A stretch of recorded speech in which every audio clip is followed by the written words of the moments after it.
तो हेलो बच्चा लोग, जितने भी लोग बोर्ड एग्जाम 2025 देने वाले हैं, यूपी बोर्ड की ऑफिशियल वेबसाइट पे अपडेट किए गए हैं नए आपके मॉडल पेपर। यहाँ आपको देखने को मिल रहा होगा जैसे कि यहाँ पे 2024-25 के जो मॉडल पेपर है वो अपडेट किए जा चुके हैं। सारी चीज़ें आपको यहाँ पे नज़र आ रही होंगी बहुत ही अच्छी तरीके से। तो आज की इस वीडियो में हम करने वाले हैं हिंदी का जो मॉडल पेपर है उसे पूरी तरीके से सॉल्व। इस पेपर को हम दो पैटर्न में सॉल्व करेंगे। पहले 1 नंबर के जो हमारे क्वेश्चंस हैं उनको हम सॉल्व करेंगे, उसके बाद में हम जो बाकी बचा पोर्शन है उसे कंप्लीट करेंगे। तो पूरा का पूरा मॉडल पेपर हमारे पास में है। सारे बच्चे जितने भी लोग हमारे साथ जुड़े वीडियो को देख रहे हैं, चैनल को सब्सक्राइब, वीडियो को लाइक करें। तो यहाँ पे पहला क्वेश्चन हमारा दिया गया है कि शिक्षा का उद्देश्य निबंध के लेखक कौन है। तो आपको मैं बता दूं, जो शिक्षा का उद्देश्य निबंध है इसके लेखक हमारे जो है वो डॉक्टर संपूर्णानंद जी हैं। इसके लेखक हैं डॉक्टर संपूर्णानंद। इसी के साथ में चलें अगर दूसरे क्वेश्चन पे, तो लल्लू लाल की रचना है। तो आपको बता दूं कि जो प्रेम सागर है ये लल्लू लाल की रचना है। वहीं जो हमारी सुख सागर है इसको मुंशी सदा सुखलाल ने लिखा है। मुंशी सदा सुखलाल ने लिखा है, सुखलाल। ठीक है। वहीं पे बात करें रानी केतकी की कहानी, तो आपको मैं बता दूं रानी केतकी की कहानी जो है ये इंसाह अल्लाह खान की बहुत फेमस कहानी है। तो इसको लिखा किसने है? इंसाह अल्लाह खान ने। इसी के साथ में परीक्षा गुरु की बात करें तो लाला श्रीनिवास दास, लाला श्रीनिवास दास जी जो हैं उन्होंने इसको लिखा है।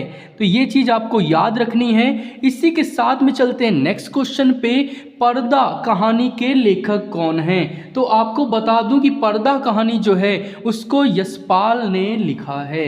इसके साथ ही हमारा जो चौथा है आवारा मसीहा के रचनाकार। जो फर्स्ट क्वेश्चन का चौथा पार्ट है आवारा मसीहा, ये बहुत ही इंपॉर्टेंट क्वेश्चन। आपको बता दूं कि आवारा मसीहा जो है इसको विष्णु प्रभाकर ने लिखा है। इसको किसने लिखा है? विष्णु प्रभाकर ने लिखा है। और ये जो है ये जो हमारे बंगला उपन्यासकार थे शरत चंद्र। कौन थे हमारे? शरत चंद्र। ठीक है। तो ये शरत चंद्र की जो जीवनी है उसके ऊपर लिखा गया है। वहीं आखिरी ये बाण भट्ट की आत्मकथा।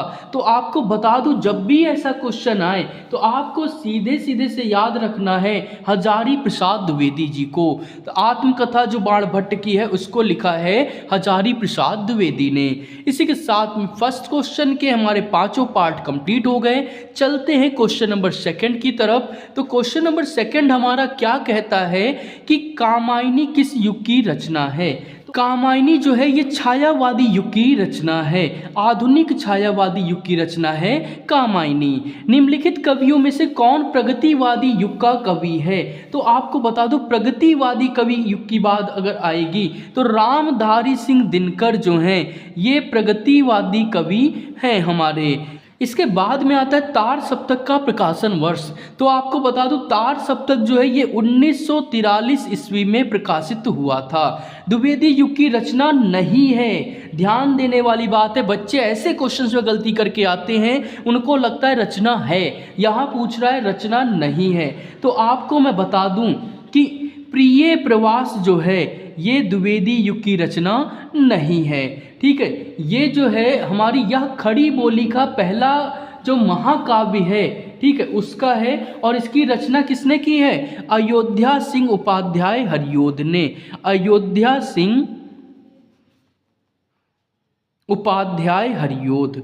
तो ये चीज़ आपको याद रखना है, उपाध्याय हरियोध के नाम से उनको क्या किया? उपाधि दी गई थी। ठीक है। और ये किस भाषा की है? तो ये खड़ी बोली का एक क्या है? महाकाव्य है। खड़ी बोली का एक क्या है? महाकाव्य है। तो ये चीज़ आपको याद रखना है। अब बात आती है कि अष्टछाप के कवियों का संबंध। तो आपको पता है कि संत गुरु वल्लभाचार्य के पुत्र विट्ठल नाथ ने एक 8 कवियों का समुदाय बनाया था। उन 8 कवियों के समुदाय में कौन थे? सभी के सभी कृष्ण भक्ति शाखा के ही कवि थे।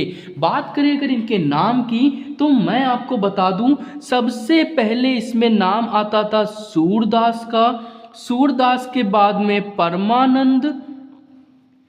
परमानंद दास के बाद में बात आती है किसकी? नंददास की। नंददास के बाद में आते हैं कृष्णदास। कृष्णदास के बाद में बात करें तो गोविंद स्वामी। गोविंद स्वामी के बाद में अगर नंबर आता है तो कुंभन दास का आता है, कुंभन दास। कुंभन दास के बाद छीत स्वामी, और छीत स्वामी के बाद में जो आखिरी नाम आता है वो आता है चतुर्भुज दास का। तो ये 8 कवि थे हमारे, जिन्होंने मिल करके कृष्ण भक्ति शाखा से 8 कवियों का समुदाय बनाया, और इसको बनाया था किसने? संत गुरु वल्लभाचार्य के पुत्र ने। तो इसी के साथ में हम चलते हैं अपने अगले क्वेश्चन की तरफ। तो अगले नंबर पे हमारा क्वेश्चन नंबर 3 है, दिए गए गद्यांश पर आधारित निम्नलिखित प्रश्नों का उत्तर दीजिए। तो आपको मैं बता दूं अच्छे से कि ये सारे क्वेश्चन कंप्लीट कराऊंगा, बट इसको सेकंड वीडियो में करेंगे। इसमें एक एक नंबर के जो क्वेश्चंस हैं वो मैं ऑन द पेपर कंप्लीट कर लूंगा, जिससे आपको पैटर्न और क्वेश्चन के आंसर भी पता चल जाएंगे। तो ये आपका 5×2, मतलब इसमें क्या है, गद्यांश आपका जो है इसके संदर्भ को लिखना है, साथ ही यहाँ रेखांकित अंश की व्याख्या करनी है, और 3 क्वेश्चन के जवाब देने हैं। तो टोटल क्वेश्चन है 5, एक क्वेश्चन के नंबर है 2, तो टोटल होते हैं 10 नंबर। आप 2 में से कोई एक कर सकते हैं। आपको याद रखना है दोनों नहीं करना, अगर ऐसी गलती करेंगे तो दोनों आपका नहीं माना जाएगा, या जो पहले होगा वही माना जाएगा। फिर तो सेम काम हमारे पद्यांश में है, दिए गए पद्यांश पर आधारित निम्नलिखित प्रश्नों के उत्तर दीजिए।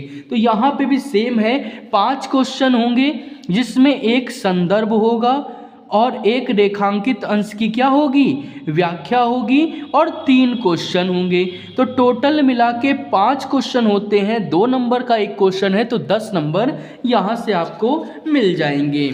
इसके बाद में हम आगे बढ़ें अगर अपने पेपर की तरफ, तो आपको यहाँ पेपर में साफ साफ नज़र आ रहा होगा कि प्रश्न नंबर 5 क्या दिया गया है, निम्नलिखित में से एक लेखक का साहित्यिक परिचय देते हुए उनकी रचना लिखनी है। तो आचार्य हजारी प्रसाद द्विवेदी, डॉक्टर APJ अब्दुल कलाम और वासुदेव शरण अग्रवाल, तीनों लोगों का जो ये साहित्यिक परिचय है ये डिस्क्रिप्शन बॉक्स में या प्लेलिस्ट में आपको मिल जाएगा। मैंने पहले ही कंप्लीट करा दिया है।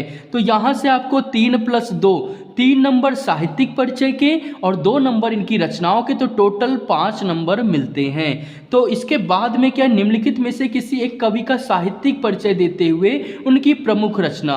तो ये सुमित्रा नंदन पंत, मैथिली शरण गुप्त और रामधारी सिंह दिनकर, इससे भी मैंने कंप्लीट करा रखा है। आप डिस्क्रिप्शन बॉक्स में जाइए, लिंक मिलेगा, या प्लेलिस्ट में जाइए, वहाँ से आपको वीडियो मिल जाएगी। तो इसी के साथ में 5 नंबर इधर से भी आपके आ जाएंगे। पंचलाइट बहादुर, ध्रुव यात्रा, ये 3 कहानियाँ हैं। मैं आपको बता दूं कि टोटल यार आपके कोर्स में 3 कहानियाँ हैं, 3 में से एक आप पढ़ लीजिए, ठीक है, उसी से आपका काम हो जाएगा अगर आप कम से कम पढ़ना चाहते हैं। वरना तो आप पंचलाइट और बहादुर पढ़ लीजिए, ठीक है, या ध्रुव यात्रा पढ़ लीजिए, तो आपका काम आसानी से हो जाएगा। 5 नंबर फ्री के हैं, कहीं से भी नहीं जाने। बात करें स्वपठित खंड काव्य के आधार पर एक खंड के एक प्रश्न का उत्तर दीजिए। तो ये आपका जो है खंड काव्य है, 5 नंबर ये भी दिलाता है। ये जगह के हिसाब से होता है, ठीक है, तो हर जगह का अलग अलग होता है। जैसे लखनऊ का है तो सत्य की जीत चलेगी, कहीं और के हैं तो कुछ और चलेगा, ठीक है। तो कहीं कहीं पे श्रवण कुमार का चलता है आपका। साथ ही साथ में आपको बता दूं कि रश्मि रथी जो है, कहीं कहीं रश्मि रथी चलता है, मुक्ति यज्ञ चलता है, त्यागपथी चलता है, आलोक व्रत चलता है, और सत्य की जीत चलता है। करना आपको एक ही है। आपको एक चीज़ मैं बता दूं, इन केस अगर आपको अपने जो एरिया का नहीं याद आ रहा है तो आपको कुछ टेंशन नहीं लेनी, कोई भी एक लिख देना, छोड़ के मत आना है, क्योंकि पूरे नंबर आपको मिल जाएंगे, ठीक है। फिर इसके बाद में क्या आता है हमारा, दिए गए संस्कृत गद्यांशों में से किसी एक संदर्भ संदर्भ हिंदी में अनुवाद कीजिए। गद्यांश संस्कृत के मिलेंगे और आपको क्या करना है, कोई एक लिखना है। ठीक है, 2 + 5 इसका चलता है। और याद रखिएगा 2 नंबर का क्या है, संदर्भ है, और 5 नंबर का क्या है इसकी, याद रखना यहाँ व्याख्या मत लिख दीजिएगा, बहुत सारे बच्चों की गलती है बेटा। संस्कृत में आपका अनुवाद चलता है, तो हम क्या लिखेंगे, अनुवाद लिखेंगे, व्याख्या नहीं लिखेंगे। व्याख्या गद्य और काव्य में चलता है हमारा। इसके बाद में आया श्लोक का अर्थ, तो ये आपको कर देना है। सेम काम है, इसमें भी 2 नंबर संदर्भ, ठीक है, और 5 नंबर आपके प्रसंग और अनुवाद के हो गए। ठीक है, तो ये आपको लिखना है। इसके बाद में आया निम्नलिखित मुहावरों में से किसी एक का अर्थ लिखकर वाक्य प्रयोग करिए। आपको तो कोई एक का ही अर्थ लिख के वाक्य प्रयोग करना, लेकिन मैं आपको सब बताता हूँ। तलवार की धार पर चलना, ठीक है, तो तलवार की धार पर चलने का मतलब होता है जोखिम भरा काम करना, जोखिम भरा काम करना। ठीक है, इसका मतलब समझिएगा, तलवार की धार पर चलना, तो ऐसे कह सकते हैं मौत के कुएं में गाड़ी चलाना तलवार की धार पर काम करने जैसा है। ठीक है, तो आप ऐसे लिख सकते हैं टका सा जवाब देना, इसका मतलब है साफ इनकार करना, साफ इनकार करना। ठीक है, तो मान लीजिए इसको ऐसे कैसे, मैं अपने चाचा के यहाँ, ठीक है, सहायता मांगने गया, उन्होंने तो टका सा जवाब देकर मुझे वापस लौटा दिया। मतलब क्या है, उन्होंने मुझे साफ मना करके वापस लौटा दिया। दाल में काला होना, कुछ गड़बड़ होना, या इसको ऐसे भी लिख सकते हैं किसी बात पर संदेह होना।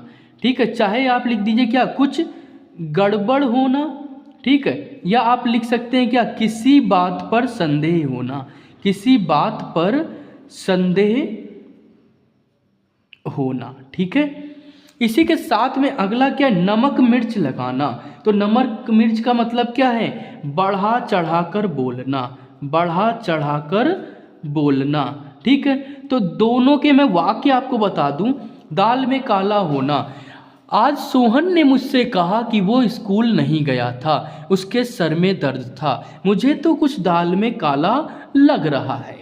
ठीक है, नमक मिर्च लगाना, मैं गिर का गया, मेरे दोस्तों ने नमक मिर्च लगा के उस बात को फैला दिया। ठीक है, तो इस तरीके से वाक्य प्रयोग आप कर सकते हैं। इसके साथ में ही चलते हैं हम अपने पेपर में आगे। तो हमारा क्या आएगा अब, अपठित गद्यांश। आपको पता ही है कि क्या करना होता है, गद्यांश पढ़ना होता है, 2 होते हैं, उनमें से आपको कुछ क्वेश्चंस होते हैं, आपको उन्हें पढ़ के उनके जवाब देने होते हैं। तो 5 नंबर आपको अपठित गद्यांश दिलाता है, थोड़ी सी मेहनत करने की ज़रूरत है। इसके बाद में हम पेपर में अगर आगे बढ़ें तो हमें क्या है, निम्नलिखित शब्द युग्मों का सही अर्थ चयन करिए। तो वसन और व्यसन, तो वसन की मतलब जो होता है, वसन का मतलब होता है वस्त्र, और व्यसन का मतलब होता है आदत। ठीक है, तो इसका जो ऑप्शन नंबर सी है वो बिल्कुल करेक्ट होगा। फिर है अम्बुज और अम्बुद, तो अम्बुज और अम्बुद, तो अम्बुज का मतलब होता है हमारे पास में क्या, कमल, और अम्बुद का मतलब होता है हमारे पास क्या, बादल। तो कमल और बादल इसका क्या होगा, सही उत्तर हो जाएगा। इसी के साथ में हम चलते हैं थोड़ा सा आगे। तो यहाँ पे हमें देखने को मिलता है निम्नलिखित शब्दों में से किसी एक शब्द के 2 अर्थ लिखने हैं। तो 2 अर्थ लिखने हैं, तो यहाँ पे अंबर है, तो अंबर के अगर 2 अर्थ की बात करें तो अंबर का मतलब हमारा क्या हो जाता है, अंबर का मतलब हो जाता है आकाश और वस्त्र, आकाश और दूसरा क्या हो जाता है, वस्त्र। बात करें अगर पट की, तो पट के 2 अर्थ अगर हमको लिखने हैं तो एक तो हो गया क्या हमारा, वस्त्र, और दूसरा क्या हो गया, पोशाक हो जाता है। विधि की बात करें तो विधि का मतलब तो एक हो गया तरीका किसी काम करने का, ठीक है, और दूसरी चीज़ की बात करें तो यहाँ पे हमारा क्या है, संगति हो जाता है। इसी के साथ नाक की बात करें तो नाक का हमने सांप लिख दिया और सर्प लिख दिया। फिर आता है निम्नलिखित वाक्यांशों के लिए एक शब्द का चयन करिए जो आंखों के सामने हो। तो जो आंखों के सामने हो वो क्या होता है? प्रत्यक्ष होता है। जानने की इच्छा रखने वाला, तो उसको जिज्ञासु कहते हैं। जानकार पे मत टिक कर दीजिएगा। नेक्स्ट है निम्नलिखित में से किन्हीं दो वाक्यों को शुद्ध करके लिखिए। तो तुम तो कुर्सी पर बैठे हैं, बैठे हैं नहीं होगा, बैठे हो। फिर क्या इस सरोवर में अनेकों कमल खिले हैं, अनेकों नहीं होगा, यहाँ होगा अनेक कमल खिले हैं। सम्मेलन में कवित्री ने भाग लिया है, तो यहाँ पे है की जरूरत नहीं है। कृपया अनुमोदन करने की कृपा करें। ये सेंटेंस पूरी तरीके से मुझे सही लग रहा है, पता नहीं यहाँ पे क्यों दिया गया है। तो इसी के साथ में आया प्रश्न नंबर 12। कह रहे वीर रस और हास्य रस का स्थायी भाव। रस की वीडियो बना रखी है, प्लेलिस्ट में जाएंगे वहाँ से भी मिलेगी, डिस्क्रिप्शन बॉक्स में जाएंगे वहाँ से भी। तो सारे रस मैंने कंप्लीट कराए हैं, वहाँ से आप जाके देखिए। वीर रस का स्थायी भाव जो बता देता हूँ आपको, क्रोध होता है। और वहीं हास्य रस का स्थायी भाव जो है वो क्या होता है? हंसी होता है, यानी हास्य होता है। ठीक है, तो ये चीज़ आपको याद रखनी है। इसी के साथ में श्लेष तथा उत्प्रेक्षा अलंकार। अलंकार भी पूरी तरीके से कंप्लीट है। श्लेष का अर्थ होता है चिपका हुआ। ठीक है, श्लेष का शाब्दिक अर्थ है चिपका हुआ।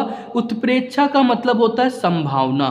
ठीक है, तो श्लेष जब किसी उपमेय में या जब किसी उपमेय का उसके रंग रूप गुण आदि के आधार पर उपमान से तुलना की जाती है तो वहाँ पे हमारा श्लेष अलंकार होता है। और जब किसी क्या है, जब उपमेय में उपमान की संभावना की जाती है और जनहु जानो मनहु मानो आदि जैसे शब्द आते हैं तो वहाँ पे हमारा उत्प्रेक्षा अलंकार होता है। श्लेष का उदाहरण है रहीमन पानी राखिए बिन पानी सब सून, पानी गए न उबरे मोती मानुष चून।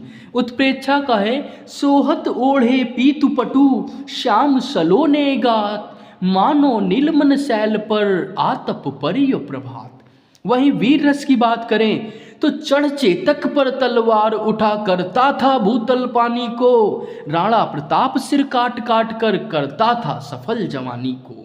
हास पर गंगा हंसो भुजनी भुजंगा हंसो, हास ही को दंगा भयो नंगा के विवाह में। तो ये हमारा है दोहा है।